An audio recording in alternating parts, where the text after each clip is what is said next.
So go Pack. I have remained in Raleigh since graduation. I'm married to my college sweetheart, Sarah, and of course, our two boys and our rescue dog, Piper. I am a certified planner professional. So what does that mean? So think like CPA for an accountant or a PE for an engineer. There's additional classes, tests, continuing education. That's how you get that designation. So I have 12 years experience helping individuals and families in the finance world, specifically 10 with hands-on financial planning experience. And then one thing that I love giving presentations like this. I'm so excited to take topics that may seem complex and then making them simplified. Things such as taxes, investing, because number one, that helps inspire confidence to make you feel good about your financial plan and your financial goals. And that in turn reduces any money related stress that you may have as a result. So the agenda for our journey, again, we're going to try to hit very high level. We want you to take something away that you can apply regardless of how experienced or inexperienced that you are. So we're going to talk about how do you think about money? How does money affect you? And then we're going to talk about planting money trees. That sounds very exciting. I can't wait to learn more about planting money trees. And then we're going to learn how to grow those trees, diversify those trees. And then we're going to end with what's your plan. And then, of course, we're going to have questions at the end. So to start off today, I have a question. What is your first money memory? So spend just a few moments and think about what was your first money memory. Was it good? Was it bad? Was it about spending? Was it about saving? Maybe you grew up in a family that didn't have extra spending. Maybe you grew up in a family that was wealthier, and so money wasn't an issue. Maybe you grew up in a divorced family. Maybe you grew up in a very charitable household. So spend just a few moments and think about that scope and how that may affect you today and how you view money and how you view money in your life. Okay? So for me, my first money memory was with my grandfather. My grandfather had a pension and Social Security, and he would take his paycheck to the bank every month, once a month. Now, again, let me tell you, my grandfather, he was a Depression era child. So he was born in 1924. He didn't believe in the banks. He used the bank as a tool to be easier to cash his check. So he would cash his check and he would take all the bills and he would stuff them in his wallet, and his wallet would be about this thick. I have no idea how that was actually comfortable, but that's what he did. And so what was exciting for me is he let me count his money. Now you think, why is that exciting? Well, in my household, and like many households of people that I come across, you didn't talk about money. Whether it was good, if you had a lot of money, you didn't talk about money. And if you didn't have a lot of money, you didn't talk about money. So I was always curious about this mystique around money. Like what is so special about money that no one talks about? And so of course, like any child that your parents tell you not to do something or not to ask about something, it piques your interest. So I became a financial planner, and now this is what I do for money. And so you may be asking, like, Chad, okay, this is great and all, but what does this have to do with investing? Well, at NC State, typically we're a STEM school, a lot of science, technology, engineering, math. 2 + 2 always equals 4. And we're in general very analytical in our methodologies about life. And that there's a finite amount of outcomes when we look at these scenarios. And you think that would apply to investing. But in my experience, what I find is that the behaviors behind control the money decisions that you make.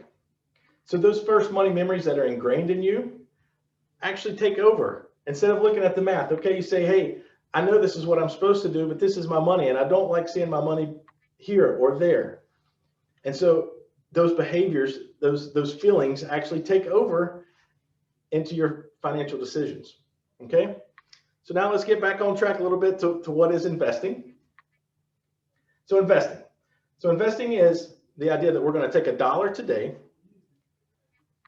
and we're going to plant that dollar. Remember, we talked about money trees. We're going to plant that dollar, we're going to make it grow, and it's going to grow into many dollars, hopefully. And so we're not talking about saving here. Saving is what we consider short term, less than 5 years or so. Investing is a long-term outlook. Okay, so we want to give our money opportunity to grow.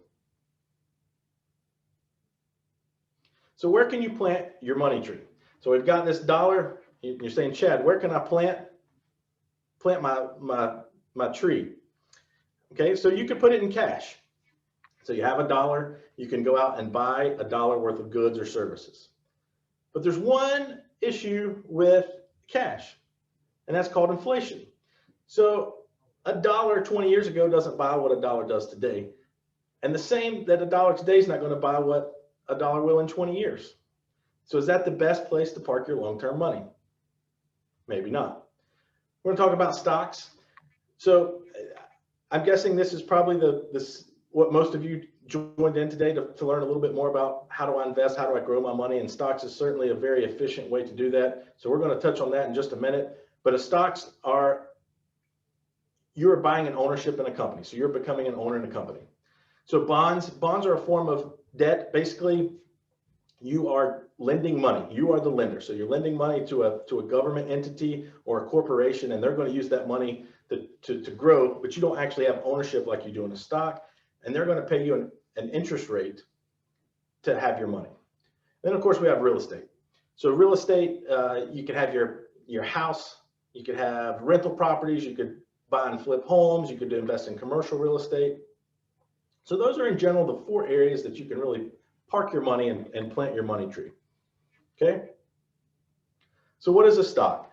So a stock is, you are buying ownership in a company. So if we go in and buy 1 share of Apple, congrats, you're now a partial owner of Apple. You can actually say that you own part of Apple. So the idea of buying that stock is that you hope that company performs well, so then your account balance goes up. And of course, if that company performs poorly, your account balance goes down. And so if you would use the chat feature for this next question, if there are any answers, how many shares of Apple are there outstanding? So if you had all the money in the world, how many shares of Apple could you actually buy?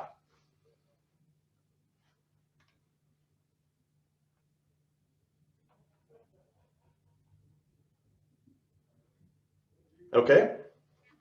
Did somebody Google that? Because that was a pretty good guess. As of 9:30, there were 16.82 billion shares of Apple outstanding. Now, side note, they did report earnings, so that would be updated. Earnings yesterday, actually. And so that's not updated on the spreadsheet, but 16.82 billion shares of Apple outstanding. Okay, so if you purchased 1 share of Apple, you would own 16,820,000,000 of Apple.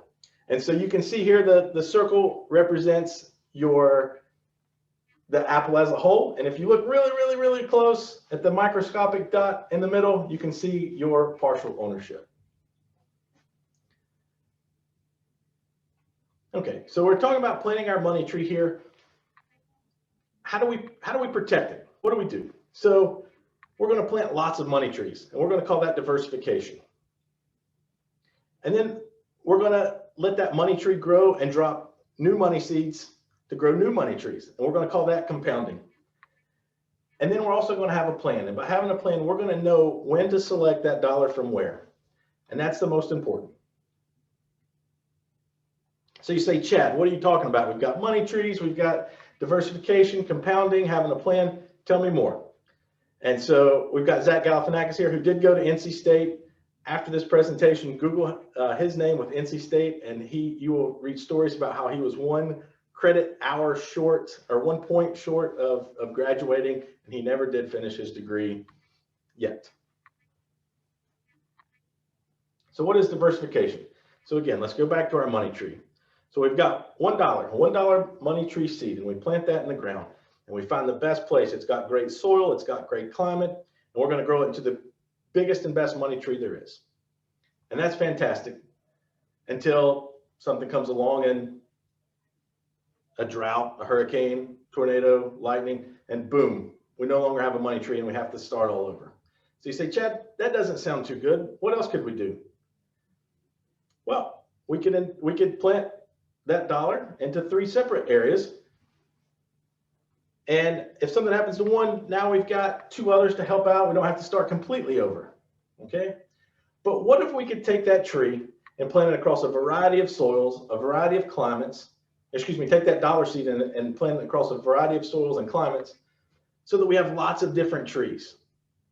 Now we have lots of different avenues for our money to continue to make money. Okay, so what's the real life example? Let's go back to Apple. So you buy one stock of Apple. Apple's done fantastic over the course of Apple, actually, as a stock.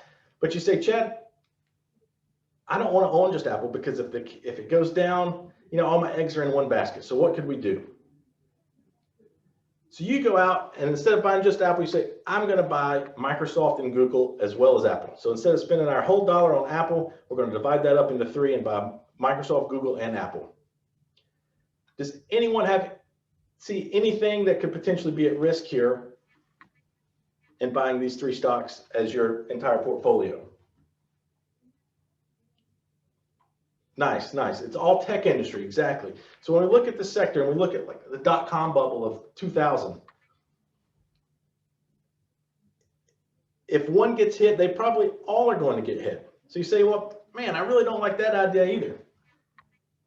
So what if instead of buying just tech, we went around and bought various sectors so that if one got hit, maybe the other one doesn't do as bad or maybe even increases, or vice versa. Maybe tech does really good, but it's driving at that speed limit that we're not quite comfortable with. So then we can take this a step further and we look at, you can go in sectors all across the world. Okay, so we're going to focus on the United States today, but diversification truly means investing all across the world, because at some point in time, the United States may do better, just like the tech industry may do better in that sector. Or China may do better, or Japan, or Europe, okay? So that's what diversification looks like. So in this chart here, we're going to focus on the S&P 500. S&P 500 is the top 500 companies in America, okay? And on the right side here, let's see, you can see under the sector index where it's color-coded, it has a listing of all the different sectors, all those different sectors that make up the S&P 500. And now on the big chart, you can see it goes back from 2007 to 2020. And at the top, that top line tells you exactly what performed the best each year, on each individual year. So let's go back to tech. Tech has done fantastic these last few years, but let's go back to 2008. Okay, so if we go down here, 2008, and we go down and we find tech, and we're down 43.1%. And you say, man, I know tech's done great recently, but I don't know if I want all my eggs in one basket. On the flip side, maybe you say, oh, I was all invested in energy. Let's look at energy starting in 2014. That's this green here. Okay, so man, what is that? 5 out of the last 7 years, energy has been the bottom performing sector. Well, that doesn't sound good either. So what can we do? So if you look at the graph here where it starts at S&P on 2007 at 5.5%, there's actually a map there. And so you can see when you're diversified, S&P is never in the top 3. It's never in the top 3 of the sectors, but it's also never in the bottom 3. So what we're looking for here in this diversification is having that consistency so that we can manage exactly where we're invested. And that's why diversification. So this is a really great chart. This is, we were just talking about the S&P 500. This chart is actually taken in all the stocks across the world. And so if you look since 1994, all those stocks are up 7.9%. That's fantastic. Man, we're making almost 8% a year since 1994. But what happens if each year we take out the top 10% of the performers? So we've got just the bottom 90%. Now we're at 3.6%. Okay, not as good. Just by taking 10% out. Oh, sorry, tech issue. Now let's look at what happens if we take the top 25% out over the last 25 years. Man, now you're down, you're still buying 75% of the stocks, but you're down 4.5%. And that's not the outcome that we want. So that's when we're talking about diversification, making sure that our money is working for us and that we're not taking on too much risk in any one area or sector. Okay, so what is compounding? So here's the second component of the presentation. So compounding. So we've got our money tree and it's grown and it's dropping money down for us. Now we could do two things. We could take it and spend it, or we could let it plant itself in the ground and grow. So we're going to grow. So over time, again, we're talking about long periods of time. So it's going to grow, and it's planting new money seeds. And now those money seeds are starting to sprout trees. And over a long period of time, those trees grow bigger. And now we have lots of money trees creating lots of income, lots of investment performance, assuming that it increases over a long period of time. That is what compounding can do. And the nice thing about being a young alumni is that time is on your side. That's one of the biggest advantages that you have, is that you have lots and lots of time for your investments to compound. Okay, so explain a little bit more in detail about what is compounding. So if we took $10,000 and invested in a well-diversified portfolio this year, and let's say that well-diversified portfolio grew by 6%. So at the end of 2021, you now have an account balance of $10,600. Okay, so not too bad. But now in 2022, that same well-diversified portfolio grows another 6%. So not only does your original $10,000 investment grow and an additional $600, that $600 that you earned in 2021 now grows $36. It grows its own 6% in 2022. So what does that look like over a long period of time? So in this chart here, you can actually see, number one, the benefit of time and investment performance over a long period of time. So on the top chart, we've got a 25-year-old who puts in $10,000 a year until age 40. So that's 15 years. They put in $150,000. And over the course of their life, from 25 to 65, they earn 6% interest on their money. Now, again, the thing I want to point out here is that after age 40, you don't put another dollar in. Okay, so you're just putting it in from 25, to 40. You now at 65 have a total of over $1 million. Okay, so your friend, they get a little bit later start. They start saving at 35 years old. Okay, but they're going to save for twice as long as you. They're going to save for 30 years. So they put in twice as much money. They put in $300,000. They get that same 6% rate of return, but at age 65, they only have $838,000. That is compounding explained, and how when you have time on your side, you let your money do work for you. So have a plan. Sorry, no more money tree cartoons. I know you're disappointed. So let's go back to the start of the presentation when we talked about what is your money memory, and we talked about behaviors. So in my experience, again, no matter what you believe that, the math says do this and that's what I'm going to do, typically when it comes to execution without a plan, people make decisions with their behaviors. And so when you have those emotions, they don't gel well with your investment decisions. Okay, and so here's a chart of, you've got optimism and yay, you're going to invest and you do well. Now you've got the elation, and now the stock market's coming down. Like yesterday, I think the market was down about 600 points. So now it's like, oh, do I sell? Do I buy? What do I do? And this is a never-ending cycle that goes on for the rest of your life. I'm in the industry, and I can't ignore those emotions either. So it's kind of like, let's pretend that we are going to a football game at Carter Finley, and we're running, a little bit behind. And so we're going to go down I-40, and speed limit's 65, but we really want to get to the game. So we're going to go 75 miles an hour. You don't want to get pulled, but you got to get to the game. So as you're going down this road, you're driving a little bit more carefully because you're speeding. But now all of a sudden cars come up beside you and they're going 80 and 85 and 90. And now you have a choice to make. You can go 85, 90 and have a bigger risk of getting pulled over, a bigger risk of a wreck. You could slow down, but now you're the slow car with all the fast cars. And so this is where this anxiety builds up, and you're now, that small amount of risk that you took early has grown, and now it's stressful. Okay, so this is the idea behind having a plan. So again, when we talk about speed, we're talking about how fast we're going. What is a correction? So the markets go up, the markets go down. That's part of investing. So a correction is a 10% drop in the market. That's actually happened 12 times over the last 20 years. So if you have $100,000, for ease of math, let's say you've got $100,000. Okay, so that 10% drop, at least a 10% drop, you now have $90,000.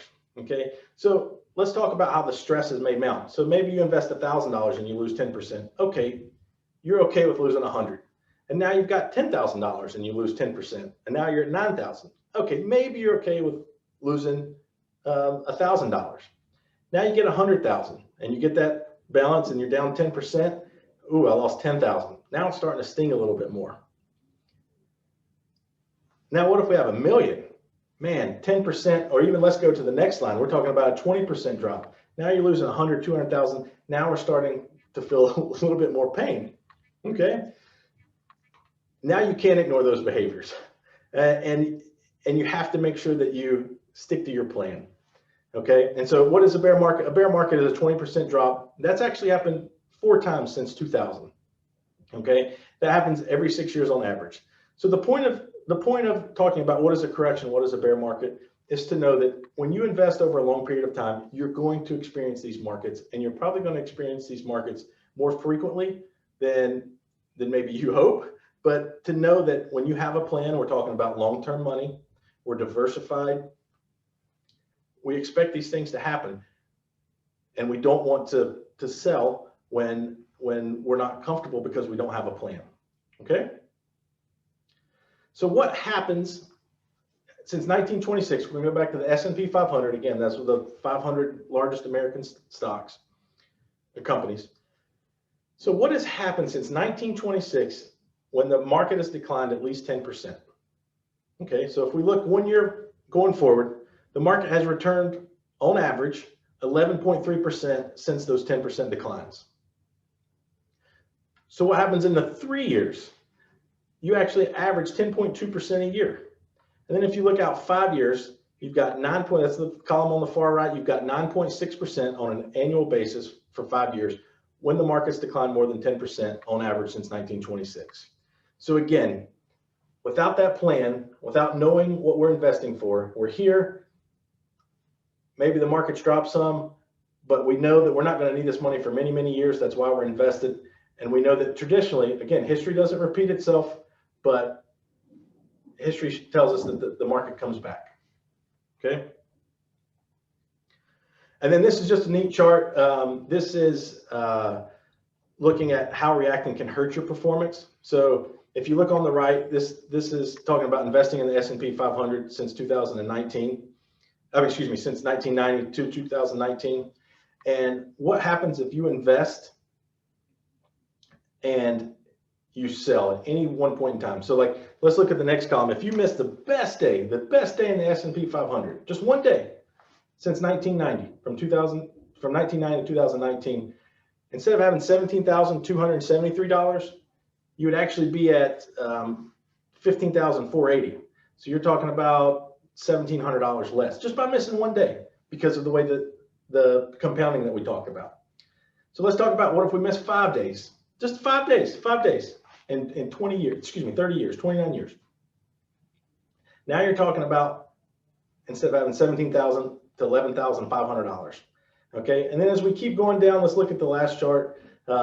If you just missed 25 days, if 25 of the best days in the S&P 500, that makes a difference in your return from $4,300 to $17,000. You would actually miss out on $13,000 of additional gains just by missing out on the top 25 days. So I love this chart, and it just puts things in perspective of why you should have a plan. Okay.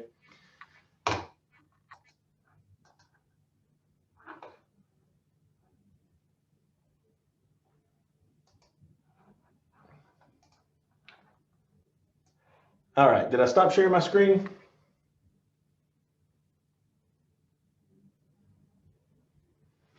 Yes, no, maybe? Yes, you should be good. Okay, so that brings us back to, again, our plan and what hopefully I can give for you to take away today. So I hope that as we started off from our initial initial conversation about what is that money memory? What is those behaviors that have formed to get you where you are today? How do those impact you? Because they're going to impact you for the rest of your life.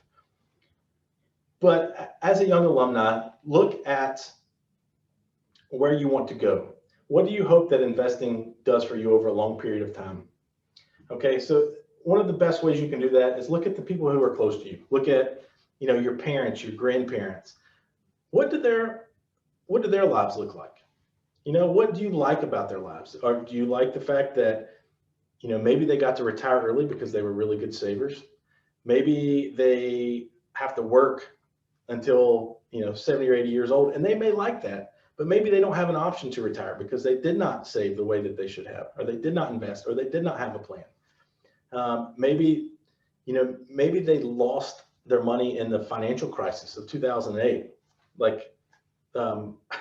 It skewed my dad's idea of the stock market forever. And so when you're moving forward, be very aware of those feelings that you have your plan, know where you want to get to, regardless of how you're investing or where you're investing. Have your plan, know where you want to go. And that is the best advice that I could give to a young alumni who's interested in investing. Okay, so now what I'd like to do, I talked really fast. I know, man, that was really fast. I want to save about 20 minutes in case there was Q&A, but went about 8 minutes too fast, and I apologize if I spoke too fast or went over any topics that were too quick. So ask questions now. Awesome. Well, thank you, Chad. Yeah, so I kind of just tossed it in the chat there, but if you have questions, now is the time. Feel free to toss them there, or I think there's a Q&A feature as well. You're welcome to toss them in there, and we'll just kind of field them as they come in. I know we had a couple questions come in just before today, and one of those was just kind of, what are your thoughts around how much to contribute to a 401k? Kind of just general rule of thumb, guidelines you might have for something like that. Okay, so these are my general rules, and I think these are good options. Number one, if you have a company match, that's the best way to start. So if your company's matching, let's say they're doing 4%, then at least do 4%, because that's like, we talk about compounding results. Boom, we've got 100% return immediately by your company contributing. If you've been contributing and you're saying, Chad, I just don't know what that next level is. How much more should I contribute? Well, there's two ways you could go about this. Number one, you could look at, what is your plan? Okay, so what's the plan? What do you need to get to? There's financial calculators out there. You can talk to a financial professional and you can figure out what that plan is. One of the general rules that I see across most people is that they typically have a car payment. And sometimes people buy cars that maybe they're really nice and they're stylish and they like them and they make them feel good, but they're not the best investment because they're losing value. So a good general rule is to never pay more for your car than you're putting into your investing and saving for your long term. And typically that's in a 401k or a company retirement plan. So there is step two. And then step three, I like to say that as long as your financial plan, your budget allows for it, any additional raises or bonuses that you have, put 50% away until you get to that max. There's limits on how much money you can put into a retirement account. That's, from a retirement perspective, that's where I like to see on how much to put in a retirement plan. But of course, there's no restrictions on outside of a retirement plan. You can save as much or as little as you want to save. And so that's where I would say about how much to save or general guidelines. Awesome. Yeah. Well, thank you for that. Another question that came in here was, can you talk about the various financial people an investor might want to work with and how they're different, like a wealth manager versus a broker versus a personal financial advisor? The person said they don't know if there's real difference in the roles, but just kind of curious to hear more. That is a very loaded question that I could spend another hour on. I'm going to go, again, very high level. So I am biased, so I'm gonna put that out there first. I'm biased in that the way that I look at things from this perspective. There are, again, I'm trying to make sure that I'm politically correct on this. Make sure that that whoever is helping you has a legal obligation to help you. There's this word that's being thrown out right now across all forums. Everyone's calling themselves a fiduciary. Well, and what makes it even more trickier for individuals who aren't in the industry is a lot of people are calling themselves a fiduciary and they're not a fiduciary. Fiduciary means that they have a legal obligation to do what's best for you. I think this is one of those times when you can go on a gut feeling a little bit as well, because there's lots of people who may be a fiduciary, but they're in it for themselves. And there may be someone out there that you know, they make commissions or they do certain things that maybe the industry may say, okay, well, don't go to a commission person, but if they're truly looking out for what's best. So what I know that didn't answer the question. Look for a CFP. I think CFP is a great designation to have. That's our industry standard. I would look there. And I typically look at, I started out at a Fortune 100 company. Corporate life wasn't for me. So that's why I'm skewed a little bit. I work for a small 12-person wealth management shop. And we focus on financial planning. And so I enjoy the small, they're called RIAs, they're called Registered Investment Advisory Firms. And I enjoy the small hands-on, very individual touch that a small firm can provide. I don't know if that answered your question. I was trying to be as, again, politically correct as I could. Yeah, no, that's so if great. there's any follow-up to that, feel free to ask.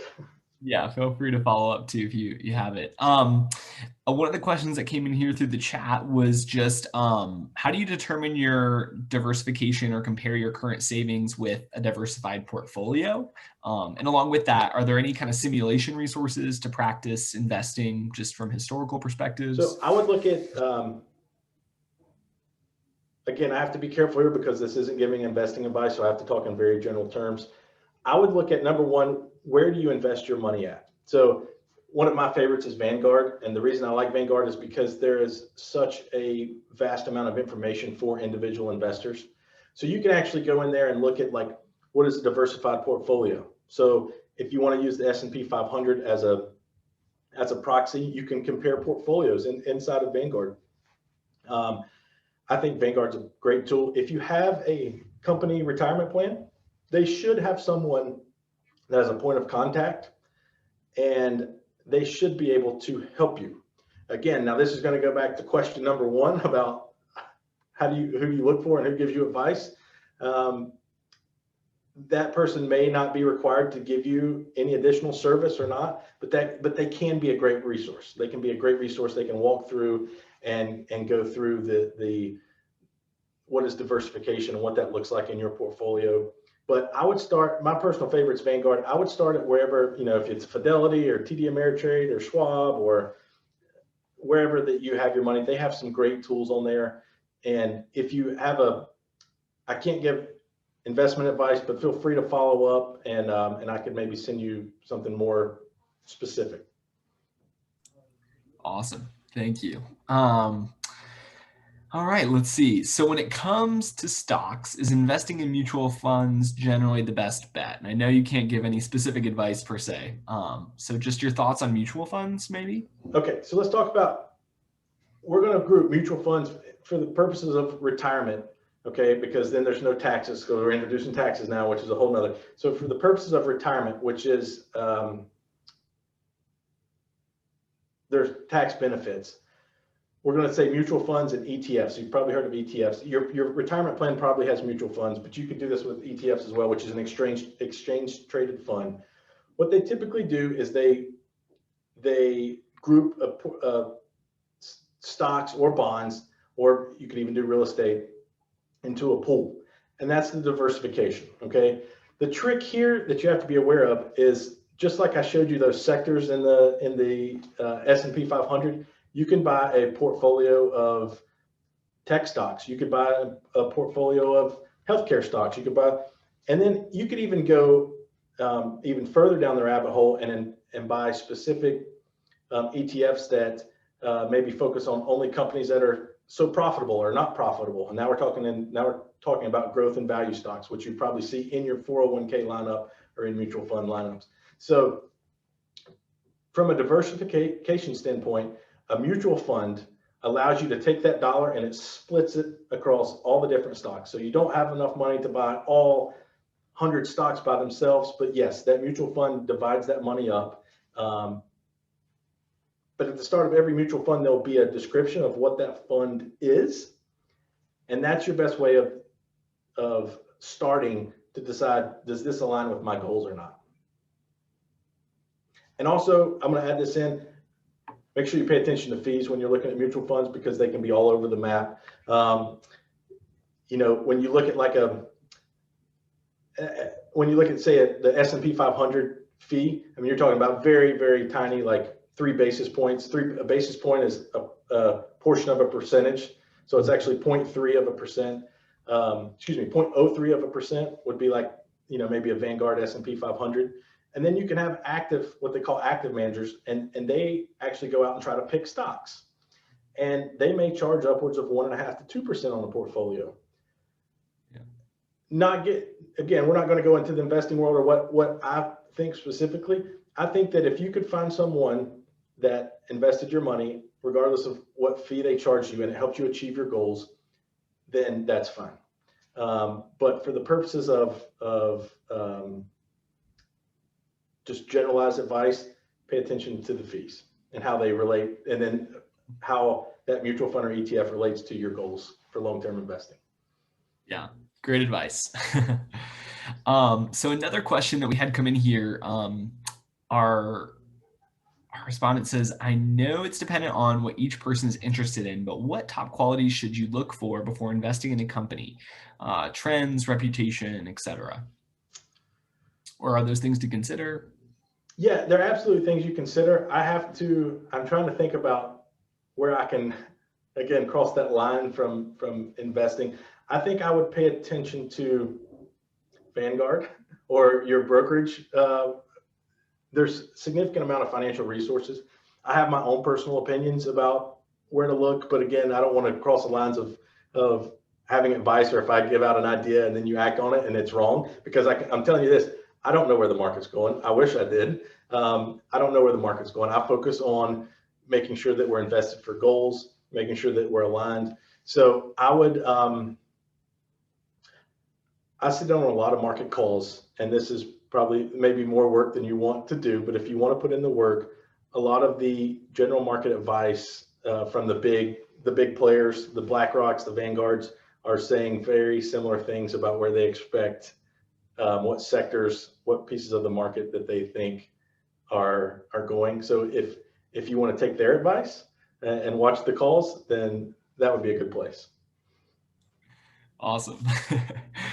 So someone just said, pardon me if I missed it, but how do you know when to take your money after it's been invested for some time? How do you know, I guess, when it says take your money, I'm assuming it means to withdraw or that kind of thing? Yeah, so that's a great question. So I approached this presentation that's a perfect point. I approached this presentation from more of like a retirement standpoint.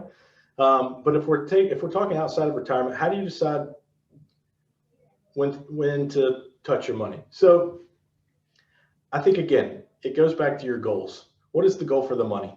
So if you're saving money for whatever future endeavor that you may have, maybe you want to start a business, or maybe there has to be a goal. Okay, so that way there's no questions around, like, if you don't have that goal. Sorry, it's a good question. If you don't have that goal in place, okay, and the market goes up and you're excited, there's no, when do I sell? When do I buy more? What do I do? Now, all of a sudden, if the market starts having those fluctuations and you say, man, what do I do with this money? I'm just going to sell. So it goes back to, what is that plan? How does that money fit in your plan? And what's the purpose for that money? So again, if you have someone who says, man, I really struck it rich with Bitcoin. Let's take Bitcoin because Bitcoin's going through the roof. And now I've got $5 million in the bank and I'm 33 years old. Do they really need to stay invested in Bitcoin? Well, if they want to have $10 million in 2 years, maybe that's their potential path.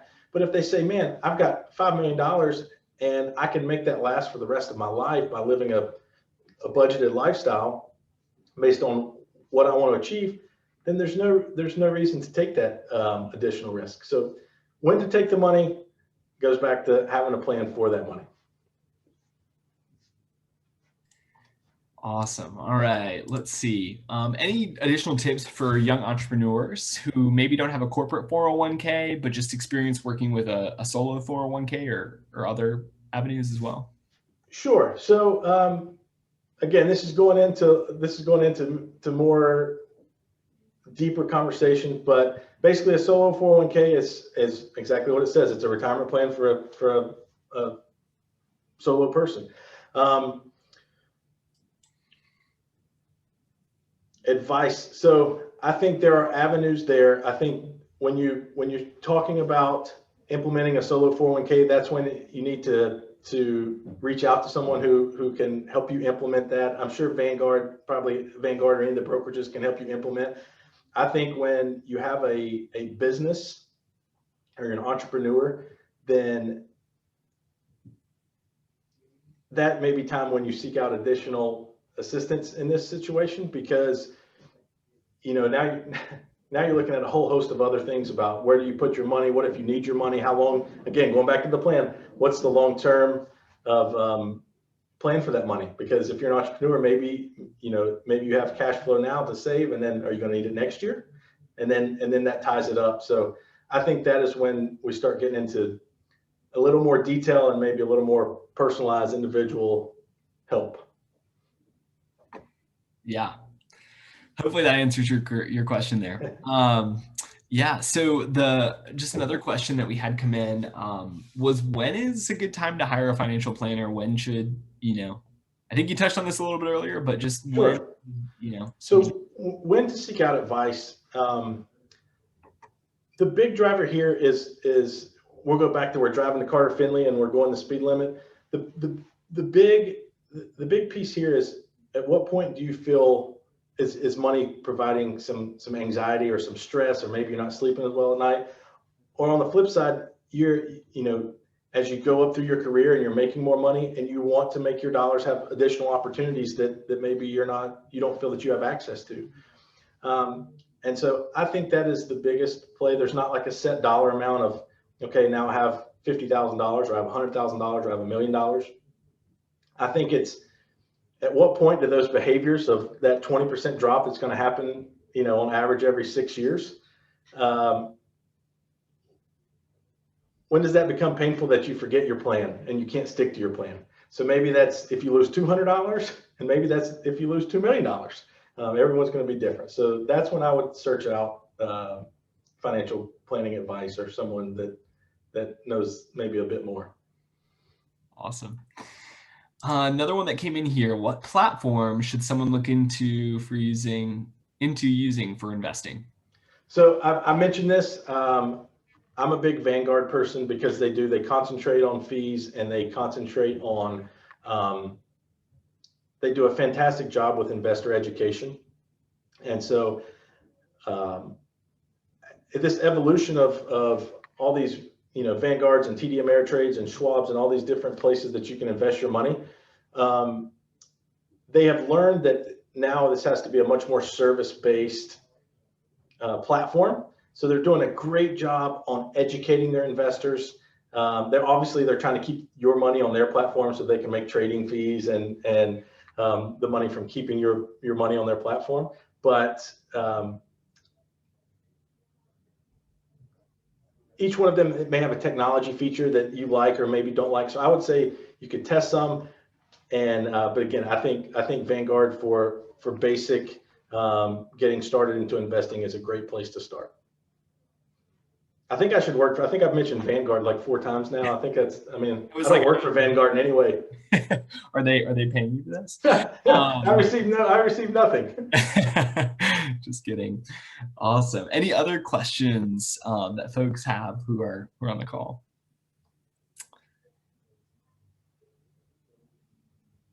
Here we go. Another one just came in. So dollar average investing versus lump sum investing in regards to long Yes. term. So that's a great question because right now we're talking about markets, and if you follow them, we're at an all-time high over the broad S&P 500. And so you say, man, is this really the best time to invest? What if I dollar cost average? I'm going to sound like a broken record. What is your plan and what do you feel comfortable with? Because if you put in, again, let's use $100,000 for ease. If you put in $100,000 in the market, let's say we have a COVID flare up and maybe the vaccine doesn't work and boom, the market drops 35% or more, similar to what it did last March. And you just put your $100,000 in there. Man, that's a quick way to lose $30,000 or $40,000. And so now we're talking about speeding up in that comfort level of just being out of your comfort zone. And so dollar cost averaging, what it can do is it helps some of that psychology, some of that behavior that, okay, if the market goes down, I'm still buying. So I'm still buying, all my money's not invested. So I think, again, that's going to be going back to having a plan. There are some great pieces out there. If you look up dollar cost averaging versus lump sum investing, I'm guessing, because I've done this, that probably in those top 5 to 10 results, broken record, there's a fantastic piece from Vanguard on this, but all the big players will have studies on this. But again, what is the plan for the money? Can you stomach the risk of what you're investing in? And what is the long-term goal? Yeah, awesome. I know this has been super helpful for me. I'm kind of at that in between. I've started a little bit, but definitely ready to take some next steps. So know that this has been super, super helpful. Any last questions that anyone wants to pose? And what I'll do, we'll let y'all go ahead and enter any last few questions you have here. And I'm going to go ahead and just share with y'all my screen, just so you guys can kind of see and have Chad's contact information. I know he kind of shared this earlier. Can you guys see my screen, Chad? Can you see? We're good. Okay. Yeah, so here you can just see his contact info. So if you have any questions, feel free. I'm sure he'll echo that, but just to shoot them his way as well. Yeah, any last things here? Let's see. I think we're about 7 minutes early, which is about how fast I spoke through the presentation. Maybe that was a little bit of nerves, but I do appreciate everyone who's watching or took the lunch hour to visit, and this has been fantastic. So I do appreciate that. Absolutely. Well, we would offer you a virtual round of applause. So just thank you so much for your time today, Chad, too. So awesome. Well, we'll leave this up just so you can grab his contact information. If you have other questions, feel free to shoot them in the chat. We'll hang on for just a few minutes. And yeah, go Pack. Thanks, y'all.